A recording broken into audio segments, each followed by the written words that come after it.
काशी को आनंदवन कहा जाता है। यहाँ हर और हरि दोनों विराजमान है। मणिकर्णिका से लेकर के 80 घाट तक का जो पूरा नगर है ये हर का माना जाता है। और मणिकर्णिका से लेके आगे बिंदु माधव आदि से भी आगे तक का ये पूरा हर का क्षेत्र माना जाता है। हरि और हर पूरे विश्व में केवल काशी में विराज रहे। दूसरी बात, तीर्थराज कौन है? प्रयाग। तीर्थ गुरु कौन है? पुष्कर। ये तीर्थ गुरु हैं। जैसे तीर्थों के राजा प्रयाग हैं, ऐसे तीर्थों के समस्त तीर्थों के गुरु पुष्कर राज राजस्थान में। और इन समस्त तीर्थों के प्रधानमंत्री कौन है? काशी विश्वनाथ। विश्वनाथ प्रधानमंत्री। कल रात्रि हमारे गुरुदेव का फोन आया, तो हम कहीं जा रहे थे तो मुझसे बोले प्रधानमंत्री के नगर में हो? तो मैंने कहा हाँ जी, प्रधानमंत्री के नगर में हैं, क्योंकि यहाँ के तो सांसद भी वही हैं। तो मैंने कहा हाँ जी, प्रधानमंत्री के नगर में हैं। तो बोले आप समझे मेरी बात को? मैंने कहा समझ गया, वो आप मोदी जी के लिए कह रहे हैं? बोले नहीं नहीं नहीं नहीं नहीं, बोले वो तो कलयुगी प्रधानमंत्री हैं। कलयुगी शब्द वैसे तो अनुचित लगता है, पर आज के प्रधानमंत्री हैं। पर काशी में विराजमान विश्वनाथ तो सदा सर्वदा आदि मध्य और अंत तक निश्चित प्रधानमंत्री हैं। वो सदा प्रधानमंत्री हैं। बोले इसलिए हम कह रहे हैं विश्वनाथ जी प्रधानमंत्री उनके नगर में हो। फिर उन्होंने पूरा संवाद सुनाया। बोले तीर्थों का राजा कौन? प्रयाग। तीर्थों के गुरु कौन? पुष्कर। और तीर्थों के प्रधानमंत्री कौन? काशी। तो बोले इसलिए बोले हम कि आप प्रधानमंत्री के नगर। मैंने कहा हाँ, इसीलिए प्रधानमंत्री जी ने ये नगर चुना। हमारे आज के प्रधानमंत्री जी ने क्योंकि प्रधानमंत्री है ही यहीं पर ही। राजा तो केवल हस्ताक्षर करता है, राजा तो केवल आज्ञा करता है, चलती तो प्रधानमंत्री की ही है। हम बहुत संकोच में थे, इस वर्ष की कथाओं हमने पहले दे दी और व्यस्तता के कारण हम काशी प्रयागराज नहीं जा पा रहे। कैसे करें? एक दिन का समय तो है, पहुंचेंगे जैसे भी, पर और आप सबको भी पहुंचना चाहिए। ये अवसर नहीं छोड़ना है, सबको जाना है। चाहे एक दिन का ही आपको अवकाश मिले, पहुंचिएगा जरूर। हम लोग अपना जन्मोत्सव मनाते हैं, विवाह उत्सव मनाते हैं, एक पर्सनल उत्सव हो जाता है। विवाह उत्सव होना, जन्मोत्सव होना, कहीं ना कहीं कथा भी एक प्रकार से पर्सनल हो जाती है, क्योंकि एक सामूहिक परिवार, उसके मित्रगण और केवल उन व्यास को सुनने वाले ही उस कथा में जाते हैं। सार्वजनिक रूप से कथा भी नहीं होती है, कहीं ना कहीं वो भी पर्सनलाइज है। चाहे आप कितना भी बड़ा पंडाल बनाओ, वहां कौन कौन आया होगा कथा में? आयोजक परिवार होगा, उसके मित्रगण होंगे, उसके परिवारी जन होंगे, और जो व्यास जी उनके श्रोता होंगे। 10-5 लोग ऐसे होंगे जो ना व्यास को जानते हो, जो ना आयोजक को जानते हो, बाकी सब जानकारी आते हैं। तो एक प्रकार से वो भी पर्सनली हो गया ना। लेकिन कुंभ जो है ना, ये संपूर्ण सनातनियों का उत्सव है। यहां पर कोई इनवाइट नहीं होता, इनविटेशन नहीं होता। यहां पर कोई जानकारी या परिचय हो तभी जाना, ऐसा नहीं है। अच्छा एक बात, अगर परिचय से जाना हो तो गंगा जी से तो सबका परिचय है। गंगा जी तो सबकी हैं, यमुना जी तो सबकी हैं, तीर्थराज प्रयाग तो सबका है। इसलिए उनके परिचय से जाइएगा, जरूर जाइएगा। तो मेरे मन में एक भाव था कि इस बार मैं जा नहीं पा रहा कुंभ में, जबकि निवेदन कई संतों का हुआ कथा के लिए भी, पर वाद्य हूं, कहीं और समय दे चुका था। तो मन में एक संतोष करा दिया। बोले कोई बात नहीं, राजा से मिलना नहीं हो रहा, प्रधानमंत्री से मिल लीजिए। और प्रधानमंत्री ने तो बुला के पूरी कथा ही सुन ली, यही आनंद करा दिया। तो इसलिए प्रधानमंत्री की भूमि है। सानंद मानंद बने बसंतम। इसको आनंद वन कहते हैं। संपूर्ण श्रीमद् भागवत में वृंदावन के लिए एक शब्द प्रयोग होता है कि ठाकुर जी वृंदावन में जब प्रवेश करते हैं तो अत्यंत आनंद में आ जाते हैं। ऐसे ही महादेव जब काशी में प्रवेश करते हैं तो अत्यंत आनंद में। यहां महादेव बहुत प्रसन्न रहते हैं। और आनंद कंदम, आनंद कंद मतलब महादेव बाहर से दिखने में आपको कठोर लग रहे होंगे पर भीतर से परम आनंद में है। आनंद कंदम, जिस प्रकार कोई फल होता है वो बाहर से कठोर होता है पर भीतर उसमें रस होता है, उसको कंद कहते हैं, भीतर के हिस्से को। तो कैसे हैं? बोले आनंद कंदम। यहां पर महादेव कितने आनंद में हैं? बोले बाहर से भले ही दिख रहे हो कठोर पर भीतर से प्रबल आनंद में है, अत्यंत आनंद में है। आनंद कंदम हत पाप वृंदम, सबके पापों को नष्ट करने के लिए यहां बैठे। काशी में कोई भी आता है, महादेव प्रयास करते हैं जितने ज्यादा से ज्यादा हो सके उसके पाप नष्ट हो, उसके पाप विमुक्त हो। इतने भोलेनाथ यहां पर इतने भाव से विराज रहे हैं। वाराणसी नाथ मनाथ नाथम, वाराणसी नाथ, तीन नाथ यहां कहे गए। एक तो वाराणसी के नाथ, दूसरे अनाथों के नाथ, और तीसरे तो वो स्वयं नाथ हैं। नाथ का मतलब क्या होता है? रक्षक। नाथ का मतलब क्या होता है? स्वामी। तो वाराणसी के नाथ हैं, अनाथों के नाथ हैं, और नाथ तो वो स्वयं है ही है। अच्छा, एक बात मैंने यहाँ एक दिन कथा में, पहले दिन शायद एक बात मैंने कही थी, पहले या दूसरे दिन, कि जो व्यक्ति नाम के आश्रय में नहीं है वो कहीं ना कहीं अनाथ है। जो व्यक्ति नाम आश्रय नहीं है, एक नाम के सहारे जीवन नहीं व्यतीत कर रहा है, वो कहीं ना कहीं अनाथ है। मन में एक भाव आ रहा था कि इस भाव से अगर हम जाएं तो नाम जापक तो पूरे विश्व में देखा जाए तो 4-5% ही होंगे, 4 भी बहुत ज्यादा ही कह रहा हूं, 2-3% ही होंगे। पूरे विश्व का कल्याण कैसे होगा फिर? हमने तो सबको अनाथ कह दिया। लेकिन जब ये श्लोक पढ़ा काशी का तो यहां पर महादेव ने उत्तर दे दिया। बोले जो नाम जब भी नहीं करते इतने पापी हैं कि एक नाम के आश्रय भी नहीं है, वो भी यदि मेरे सामने आ जाते तो उनका नाथ भी मैं बन जाता हूं।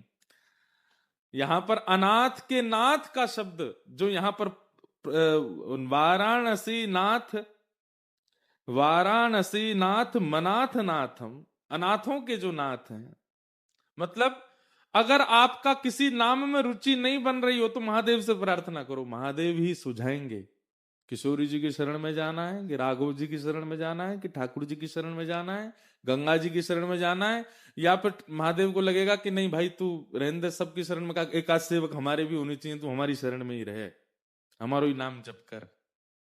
अगर किसी व्यक्ति को ठौर ना मिल रही हो, उसको समझ ना आ रहा हो मैं किस राह पे जाऊं, किस पथ पे जाऊं, वो अनाथों की भांति घूम रहा हो धर्म क्षेत्र में, महादेव के पास जाए, महादेव कृपा करेंगे। अरे जो रावण जैसे के भी नाथ बन सकते हैं।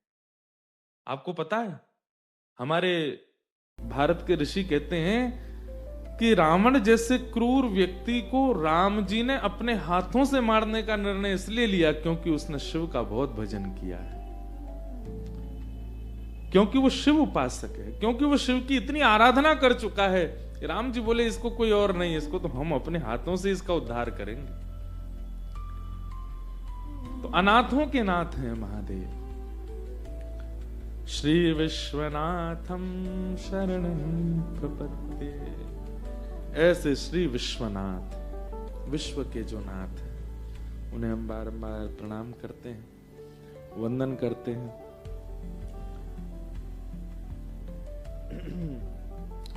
शिव कैलाशों के बस धौली धारों के राजा, संकर संकट हरना, शिव कैलाशों के वासी, धोरी धारों के राजा, शंकर संकट हरना।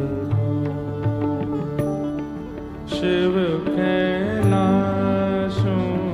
के वासी, धौरी धारों के राजा, शंकर संकट हरना।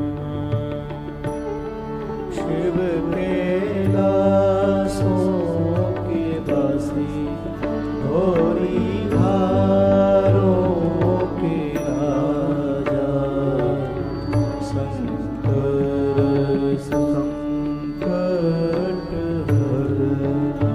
ओ भोले बाबा शंकर संकट हरना। ओ भोले बाबा शंकर संकट हरना।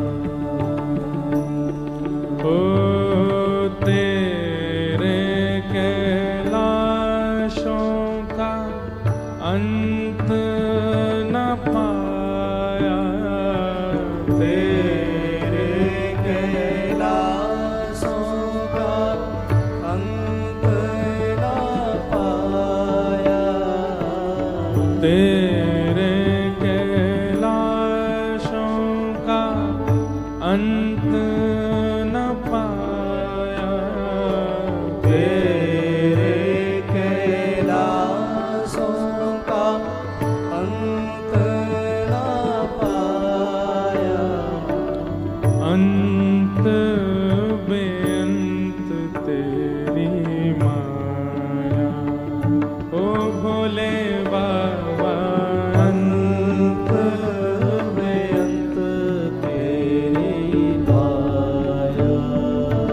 ओ शिव वाराणसी वासी, धौली धारों के राजा, शंकर संकट हरना। शिव वाराणसी भी कहो। धोरी धारों के राजा, शंकर संकट हरना। कैलाश घर है महादेव का, और वाराणसी जो है यहाँ से महादेव राज शासन करते हैं, प्रधानमंत्री हैं ना। विश्व को अवसर मिले तो दर्शन करने कैलाश जाना चाहिए, पर वो ठाकुर जी का घर है। वहां आप यदि अपनी कोई कामना, आप कोई अपना काम या फिर अपनी कोई भक्ति में प्रबलता चाहते हैं, तो महादेव वहां व्यस्त हैं अपने परिवार के साथ। आपको अपनी कामना पूर्ण के लिए तो वाराणसी ही आना पड़ेगा, क्योंकि यही महादेव सुनते हैं, वहां तो व्यस्त हैं। अरे सबको प्रसिद्ध कथा है, महादेव की पूरी परिक्रमा क्यों नहीं लगाई जाती? क्योंकि उस क्षेत्र को कैलाश ही माना जाता है। वहां पार्वती जी विराजमान है, ठाकुर जी अपना नित्य विहार करते हैं, वहां सबका प्रवेश नहीं है। इसलिए वहां योग्यता मिले, वहां अवसर मिले तो जाइए, जरूर दर्शन करके आइए। जीवन में एक बार तो कैलाश जाना ही चाहिए, पर काशी तो हर वर्ष आना चाहिए, काशी तो हर साल आना चाहिए। इसीलिए महादेव सहज होकर के काशी पधारे, ताकि यहां सब आ सके। ओ शिव वाराणसी वासी, धौली धारों के राजा, शंकर संकट हरना। शिव वाराणसी वासी, धोरी धारों के राजा, शंकर संकट हरना।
संकट हरना। ओ भोले बाबा शंकर संकट हरना।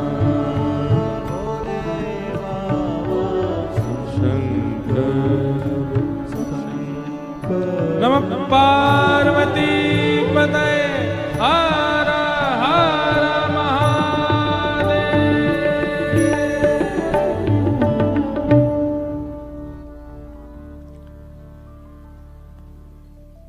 तब कथामृतम् तप्त जीवनम् कविभिरेतम् कल्मषापहम्। श्रवणमङ्गलम्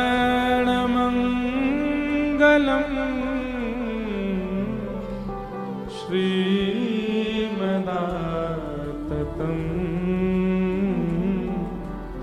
भुवि गृह्णन्ति ते भूरिदा जना।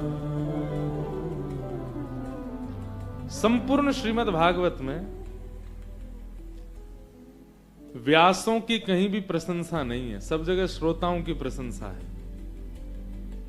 चाहे भागवत जी हो, चाहे रामचरितमानस हो, चाहे वाल्मीकि रामायण हो, चाहे कोई भी पुराण ले लीजिए, सब जगह आप लोगों की प्रशंसा, हमारी कोई प्रशंसा नहीं।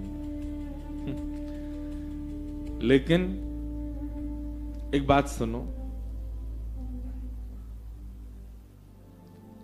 एक तो होता है कि स्कूल के किसी बच्चे की सारी टीचर प्रशंसा करते हैं। 100 टीचर्स हैं, 100 के 100 टीचर्स एक बच्चे की प्रशंसा करते हैं। वो बड़ी बात है कि एक बच्चे की केवल प्रिंसिपल प्रशंसा करता है, वो बड़ी बात है। प्रिंसिपल का भार ज्यादा है। अगर किसी बच्चे की 100 प्रशंसा करे टीचर्स, वो एक बार को अनसुनी हो जाएंगी। अगर प्रिंसिपल किसी बच्चे की प्रशंसा करते, हम कोई आपसे प्रतिस्पर्धा नहीं कर रहे, आप लोग और हम एक ही हैं, पर श्रोताओं की प्रशंसा सबने की है, वक्ताओं की प्रशंसा केवल ब्रज की गोपियों ने की है। गोपियां कहती हैं भुवि गृह्णन्ति ते भूरिदा जनाः। अरे भैया सुनो, दुनिया का सबसे बड़ा दानी मिल गया, गोपियां कहती। किसी ने पूछा कौन मिला? बोले त्रिलोकी नाथ, पूरे विश्व के रचयिता, ब्रह्मादि देवता जिनके आगे नतमस्तक रहते हैं, ऐसे परब्रह्म को शब्दों की पुड़िया में लपेट करके जो दुनिया को बांट दे, वो वक्ता। ये सबसे बड़े दानी। जिस परब्रह्म को समा पाना किसी के बश की बात नहीं, ये शब्दों की पुड़िया बना के दे देते हैं सबको। परब्रह्म को शब्द में ऐसा लपेट करके बांट देते हैं सब में, सबको लगता है कि हमको वह नाथ प्राप्त हो गए, वह कृष्ण हमको प्राप्त हो। कृष्ण किसी को मिल सकते हैं, पर इन वक्ताओं की वाणी में जाने कैसी कला है। ये वक्ता अपनी वाणी से सबको दे देते हैं उस कृष्ण को। यशोदा के दर पर गोपियां जाती हैं, स्वयं जन्मदात्री यशोदा मैया ठाकुर जी को किसी को नहीं देती, पर वही गोपियां जब सत्संग में जाती हैं, सत्संग के माध्यम से वक्ताओं की कथा सुन करके कृष्ण को प्राप्त कर लेते हैं। इसलिए भूरिदा जना, ये कथा वक्ता दानी। हम आज एक बात कहना चाहते, हम वैसे ऐसी बात कहते नहीं मंच से, पर इस बात को हर वक्ता को ध्यान में रखना चाहिए। आजकल कई वक्ता का स्वभाव दान का होना चाहिए, वक्ता का स्वरूप देना होना चाहिए, पर आजकल हमारे कलिकाल में कथा की व्यासमंच लेने का विषय बन गई है। दक्षिणा लेने का सबका अधिकार है, दक्षिणा तक सीमित नहीं है ना, इसीलिए तो हम बोल रहे हैं, दक्षिणा से अधिक हो गया है। कथा का मंच प्रचार का साधन बन गया है, और उस प्रचार के माध्यम से आप यहां दीजिए, वहां दीजिए, ऐसे दीजिए, इतना दीजिए, ये दीजिए, नहीं होना चाहिए। वक्ता का स्वरूप, गोपियों को कितनी पीड़ा होती होगी जब किसी वक्ता को मांगते हुए सुनती होंगी। तो लोगों को जागरूक करना सेवा के लिए ये व्यास मंच का धर्म है, पर केवल व्यास मंच से केवल और केवल सबसे मांगना ये नहीं होना चाहिए। हम बहुत विनय पूर्वक निवेदन कर रहे हैं। गोपियों को पीड़ा होती होगी, एक बार को ठाकुर जी को पीड़ा हुई ना तो कोई दिक्कत नहीं है, पर वैष्णवों को पीड़ा हो रही है, बहुत बड़ी दिक्कत की बात है। ठाकुर जी को किसी बात से पीड़ा हो कोई दिक्कत नहीं, पर ठाकुर जी के वैष्णवों को नहीं होनी चाहिए। तो गोपियों को पीड़ा होती होगी। दक्षिणा तो भाई एक बात कहें, वक्ता को कोई दक्षिणा दे ही नहीं सकता, वक्ता को कोई दक्षिणा नहीं दे सकता। वक्ता जो आपको दे रहा उसका मूल्य आप कैसे दे पाओगे उसको? आप जीवन अर्पित कर दीजिए, अपना सर्वस्व अर्पित कर दीजिए, तो भी उसकी करनी के बराबरी नहीं कर पाओगे।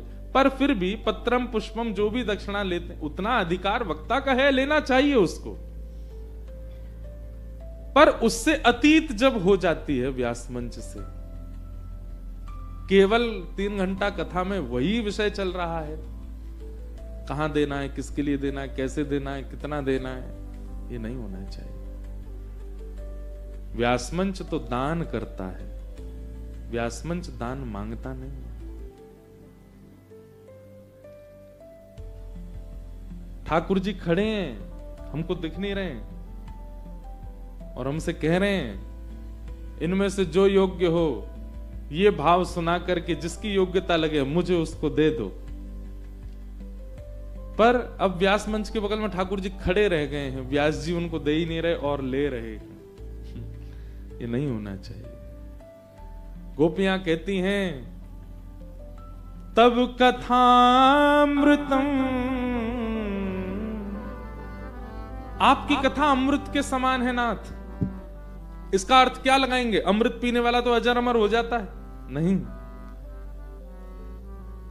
इसका अर्थ ऐसे लगना है कि अमृत जो है वो एक रसायन है। अमृत का एक कार्य तो होता है व्यक्ति को अमर करना, दूसरा कार्य होता है उसकी समस्त पीड़ाओं को नाश कर देना।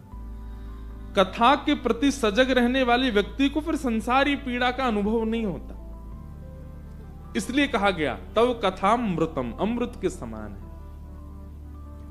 तप्त जीवनम, हमारे जीवन के जितने भी ताप संताप हैं उन सबको समाप्त करने वाली आपकी कथा है। व्यक्ति का यदि कथा में चित्त लग जाए ना, हम सत्य बता रहे हैं, कथा ने अगर आपको स्वीकार कर लिया, आपको संसार का कोई रस अच्छा नहीं लग सकता। यदि कथा अच्छी लग गई तो, एक बार भी प्रिय लग गई तो। कल रात्रि हम तो क्या बताएं, हम ऊधमी वक्ता हैं बहुत ज्यादा। जैसे वक्ताओं का स्वभाव होता है, बहुत शांत रहेंगे, बहुत सम रहेंगे, कम बोलेंगे, कमरा में घुसे रहेंगे, निकलेंगे कम, सीमित लोग। हमारा काम उल्टा है। हम 4 घंटा बाद तो हमको यूं लगती है अब हम क्या करें, काशी पूरी नाप दो, कोई मंदिर रहने ना पाए, कोई स्थान रहने ना पाए। मतलब हम सुबह 6 बजे अपना बिस्तर छोड़ते हैं और रात्रि 3 बजे बिस्तर पर जाते हैं। इतने ऊधमी वक्ता हैं, अपनी बात खुद ही बता रहे हैं। लेकिन